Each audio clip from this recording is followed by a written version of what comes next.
Dans le livre 18 projets d'Ecohabitat, c'était une sélection de projets qui me paraissaient tous intéressants parce qu'il y a une approche d'écologie dans l'habitat, mais surtout intéressant parce que j'ai voulu montrer la grande diversité des sujets, des supports pour appliquer l'écologie dans l'habitat. Ce n'est pas simplement du pavillon, ce n'est pas simplement de l'habitat, de la construction neuve, mais c'est aussi de la rénovation. Ce n'est pas simplement de l'habitat individuel, c'est aussi de l'habitat collectif, c'est de la copropriété.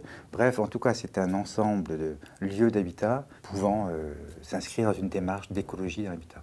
Chaque projet est présenté sous la même forme. On présente évidemment le contexte, qui est un encart technique.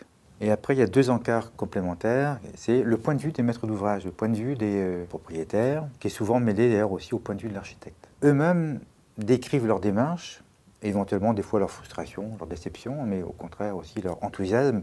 Et moi, je continue encore par un autre encart qui s'appelle « Pour aller plus loin ». J'ai voulu aller plus loin et montrer que l'habitat tout seul, fût-il écologique, n'a pas grand sens si, parallèlement, donc, il y a un fonctionnement autour de la maison qui ne l'est pas du tout. Par exemple, s'il faut se déplacer en voiture sur 40 km tous les jours pour aller au boulot et revenir dans sa maison qui est très écologique, il y a quelque chose qui, effectivement, qui pose problème.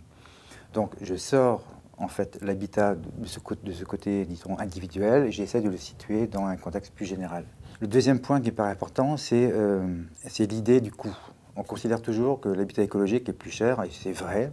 Or, en fait, si on prend en considération sur la durée de vie d'une maison les coûts, c'est-à-dire la construction, l'achat, mais aussi les coûts d'entretien et les coûts de consommation énergétique, la maison écologique est moins chère que la maison classique.